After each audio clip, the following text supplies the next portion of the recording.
هاي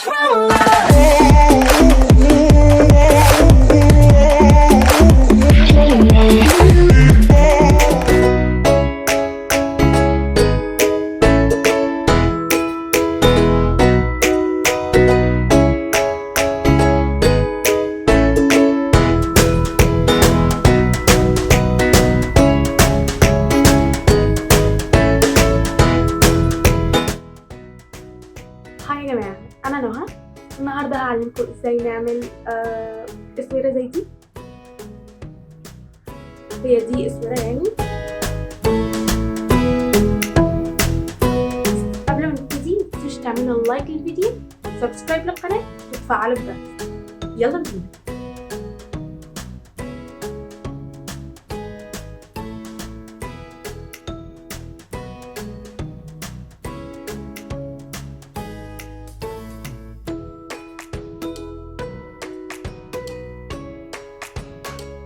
اول حاجه هنجيب خيط قطن. الخيط القطن ده بجيبه من، يعني هو انا مش عارفه موجود في مصر ولا لا، بس انا دورت كتير ما لقيتهوش موجود في مصر، بس انا بجيبه من كذا حته يعني. بس في حته اللي هي اسهل حته يعني، اللي هو الموقع بتاع علي اكسبريس. فانا لو عايزين ابقى احط اللينكس تحت في الديسكريبشن بوكس، بس يعني هو ده يعني ما لقيتهوش في مصر خالص، فلو حد يعرف مكانه في مصر يكتب في الكومنتس.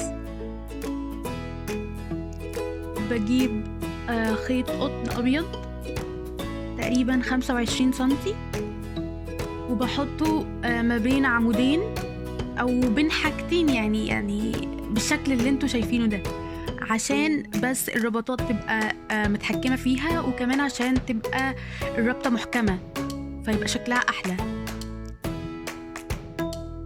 دلوقتي بنجيب 24 خيط كلهم هنعملهم بنفس الطريقة، بس دلوقتي هجيب اهو الخيط واحد منهم هوريكم الربطة. بس الاول في الربطات كلها بتاعت المكرميه انا عاملاها في فيديو لوحده، والفيديو ده هحطه في الديسكريبشن بوكس، فممكن تروحوا تشوفوه عشان تعرفوا الربطات قبل ما نبدأ الفيديو. دلوقتي بجيب الخيط وبحط الخيط، بسيب منه طرف كده حتة صغيرة، وبحط الخيط ده ورا الخيط اللي انا ربطاه بين العمودين، وبعد كده بعمل رقم 4 كده زي ما انتوا شايفين.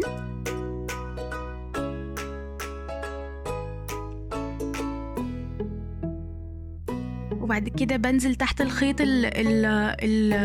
الخيط الاصلي، هسميه الخيط الاصلي بس عشان نفرق بين الخيط الاصلي والخيط اللي انا حطاه، واطلع كده خلصت خيط منهم. احنا هنعمل كده في 24 خيط التانيين. هعيدها تاني.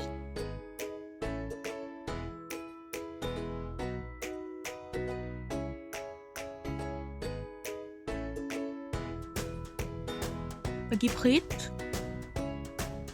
واحطه ورا، واسيب طرطوفة كده واحطه ورا الخيط الاصلي، بعد كده اعمل 4 وانزل الخيط العادي ده تحت الخيط الاصلي برضو، واعمل الربطة. اعملها مرتين. هنفضل نعمل نفس الحكاية دي في 24 خيط، وبعد كده هوريكم نعمل ايه.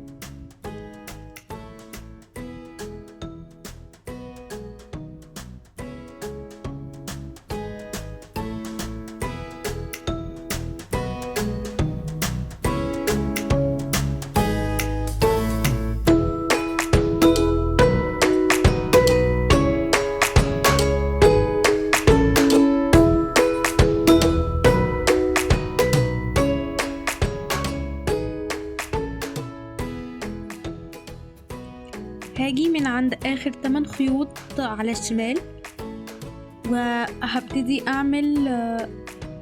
اعمل حاجة اسمها دبل هاف هاتش، ربطة كده اسمها. هاجي من نص الخيوط اللي هما من نص ال8 خيوط اللي هما الخيطين اللي في النص، واعمل الربطة اللي هي 4، وبعد كده بجيب الخيط واتأكد ان هو فوق الخيط التاني اللي جنبه على الشمال، واعمل رقم 4 مرتين. كده دي بتكون ربطة واحدة.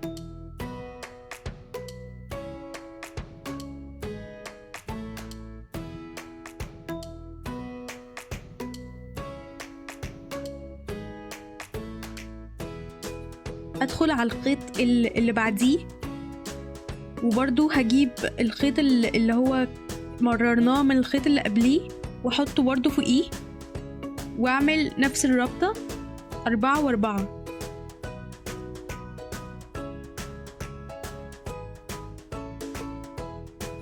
وهفضل كده لحد ما اوصل لاخر خيط.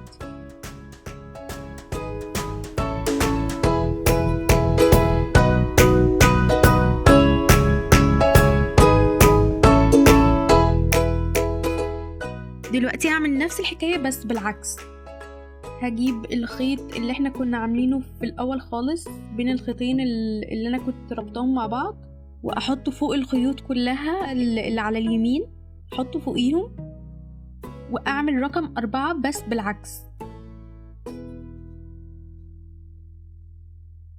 بالعكس. مرتين.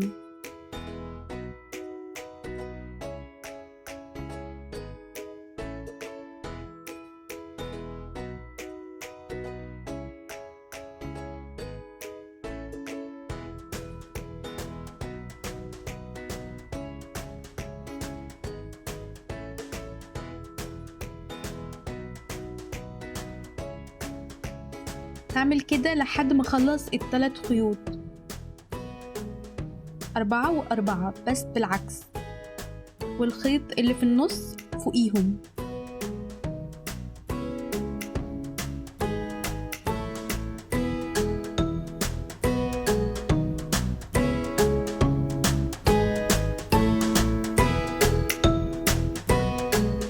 كده هكون خلصت نص الشكل اللي انا عايزاه.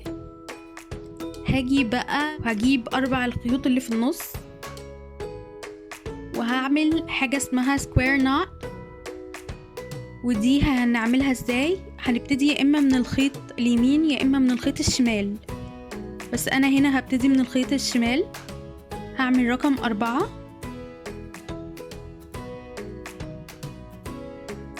بعد كده هجيب الخيط اللي على اليمين وهنزله تحت كل الخيوط واطلع بيه من نص الخيط الشمال.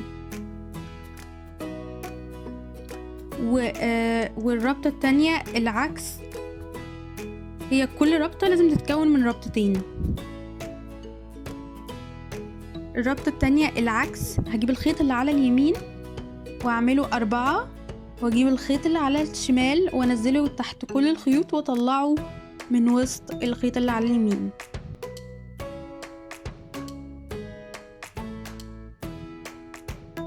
دلوقتي هعمل نفس الربطة الأولانية، بس هبتدي من الشمال وهعمل 4 عادية، وهطلع الخيط الأخير ده خالص فوق كل الخيوط. هعمل 4 وأنزله تحت الخيط وأطلع من فوق، وأفضل أعمل كده لحد ما أوصل للنص، وابتدي من الناحية التانية أعمل نفس الحكاية بس بالعكس.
بس اخر ربطة خالص اللي بتفصل ما بينهم هعملها مرة واحدة، يا اما من اليمين يا اما من الشمال.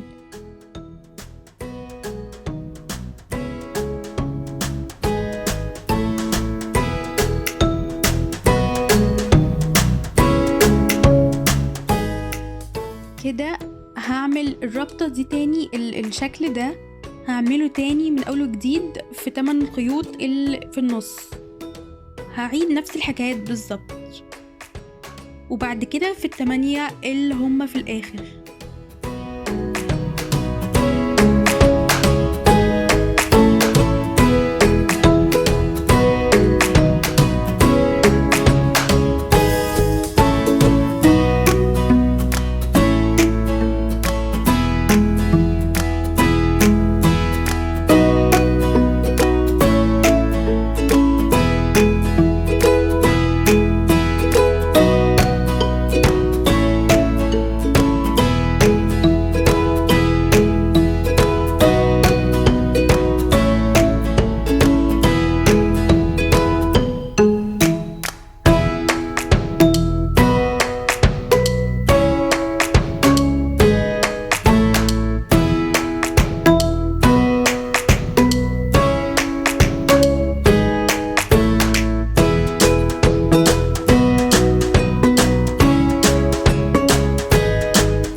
دلوقتي هجيب خيط لون تاني، يعني انا هنا جايبه خيط لون بينك، وهربطه برضو بين العمودين اللي انا كنت ربطاهم في الخيط الاول، وهجيبه واحطه تحت كل الخيوط، بس هبتدي من الخيط اللي على الشمال تحت الخيط واعمل 4 واطلع بين الخيوط،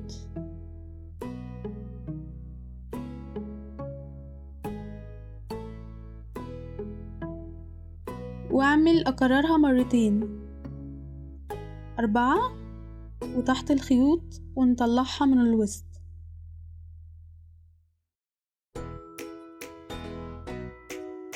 هعملها في كل الخيوط واربطها جامد عشان يبقى شكلها احلى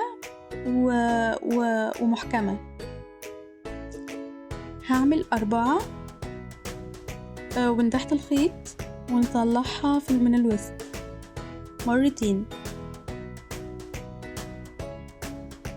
ونحاول نخليهم كلهم في سوا واحد.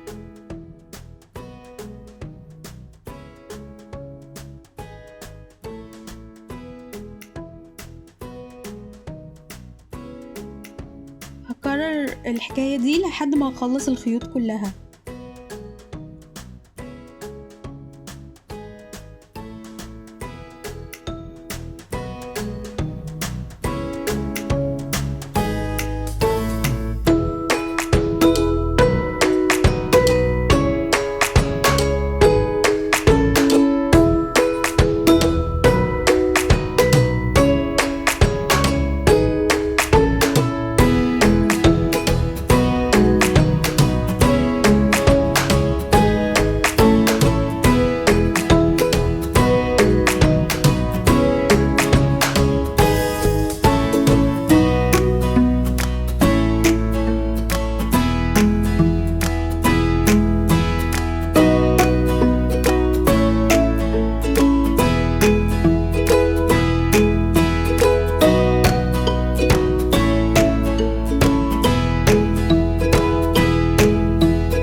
نجيب خيط ابيض طوله 40 سنتي برضه تقريبا،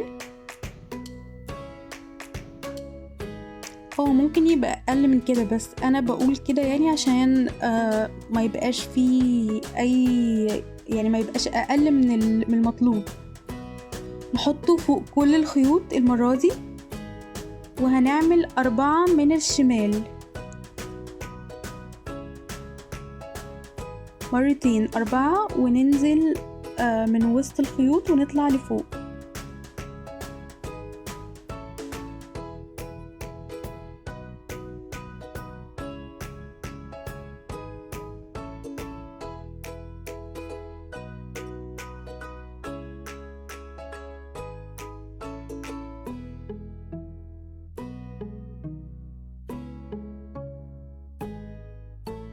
ونربطها ربطة جامدة.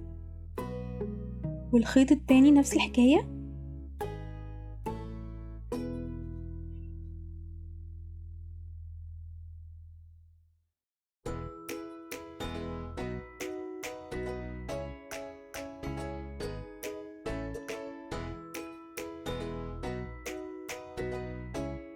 أربعة من الشمال، ونربط الربطة وتطلع من النص. نفضل نعمل كده لغاية ما نوصل للآخر خالص.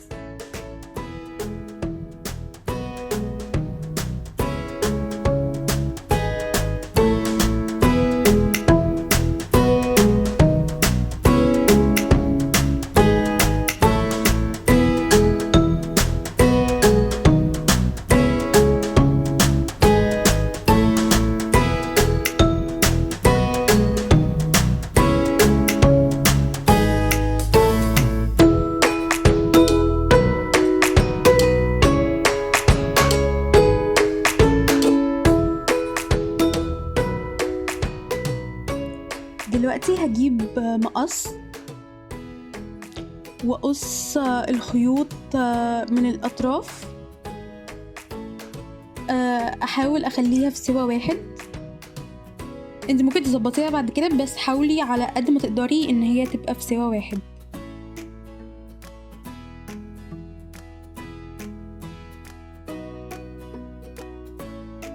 دلوقتي نعمل كده نفس الخطوات بس من الخيوط اللي تحت.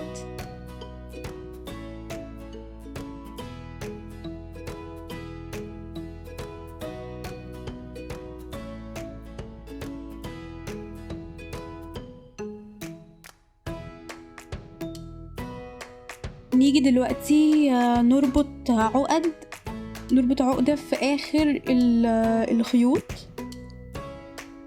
نربط عقدة في آخر كل خيط، ويبقوا يعني في نفس السوا برضو من الناحيتين.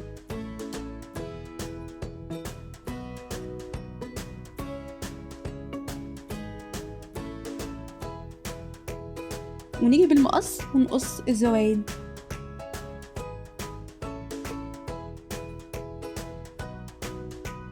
هنيجي دلوقتي نجيب اي مشط او اي حاجة يعني ليها سنون، مشط، فرشة، اي حاجة،